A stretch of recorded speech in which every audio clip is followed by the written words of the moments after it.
baalu sénégalais yëpp ak sénégalais yi ci biir réew mi ak si bitim réew jaale aussi ñàkk comme ni ko Bouba waxee ñi ñu ñàkk yàlla dafa dogal daf ci am ñoo xamante ni seen famille moomatu leen woon waaye Sénégal yëpp ñoo leen bokk et que je pense que tous les secteurs d'activité ont été touchés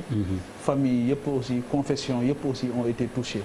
donc loolu aussi je pense que c'est significatif mais indicateur la surtout ci waxtaan bi xam naa si biir dinañ ci ñëw donc dañu leen ñaan suñu borom fa ñu jëm gënal leen fii ñu jóge te suñu borom teg ci seen loxo ci seen njaboot loxoom di wax ne effectivement constat bi mooy par rapport au ministère de l'Intérieur amul évolution ci communication bi y en a pas déjà incohérence yi dafa metti parce que moom ci boppam moo ngi wax ne dafa jëm ci tere rassemblement et il crée un rassemblement lui-même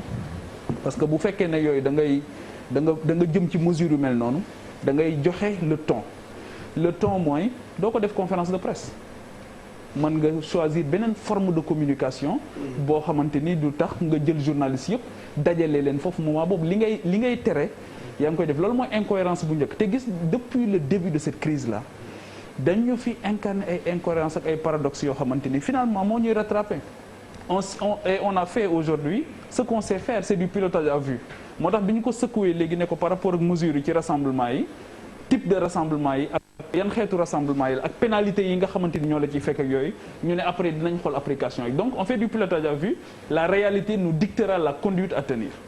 et malheureusement loolu baaxul ci crise yu mel nii parce que il est question d'anticipation de planification surtout ak gestion bi doog a ñëw et c'est la planification qui a manqué dans cette crise-là. On a beaucoup plus géré la panique et la peur que géré la crise en tant que telle parce que au départ ñun on en a parlé à l'époque on a dit est-ce que on a cédé à la peur et au mimétisme loolu la ñu waxoon au départ parce que moment bi nga xamante ni ñoo ngi décréter couvre-feu bi ak état d'urgence bi on n'avait pas amuñu woon benn nit bu faatu moment bi nga xamante ni moom lañ ko gën a soxlawee ñoo ngi faatu fi mu ne nii faatu yu tar te effectivement aujourd'hui on en parle parce que tout simplement de grands noms ñoom ñoo fi jóge mais am na si ñoo xamante ni duñu ay grands noms te pourtant ñoo ngi faatu jamono bu nekk loolu moo tax les deux postures qui me semblent intéressantes ci jamono bi bokk na ci la posture de Idrissa Seck nga xamante ni dafa perdre ki nga xamante ni moom mooy nijaayam nekk lu bari ci moom mu def communiqué boo xamante ni boo liiree communiqué bi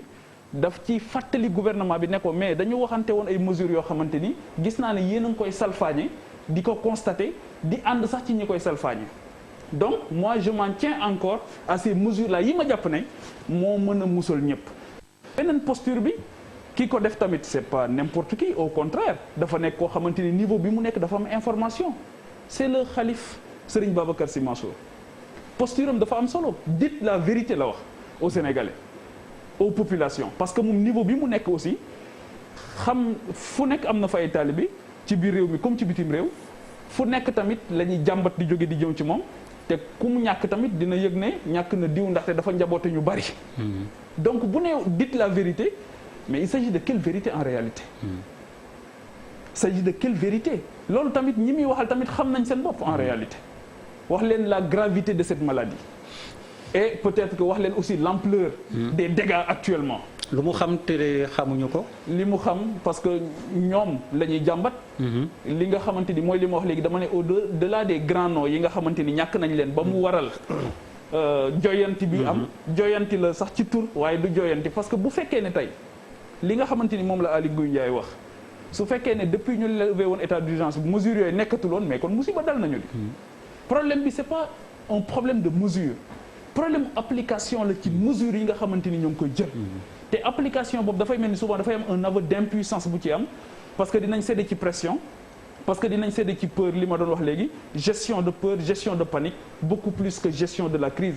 parce que gestion crise bi mënoo ko def loolu da nga def planification et au départ il fallait beaucoup travailler sur le nombre de masques la disponibilité des masques il fallait beaucoup travailler loolu moo tax ma ne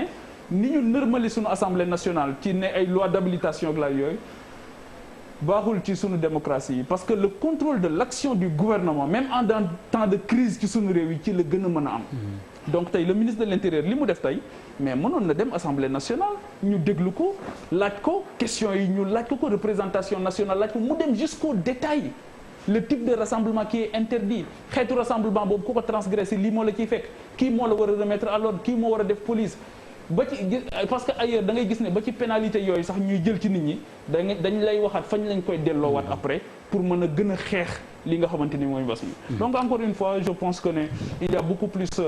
d'incantation que de concret. Monsieur le conseiller technique yaak Bamba na ngeen noter parce que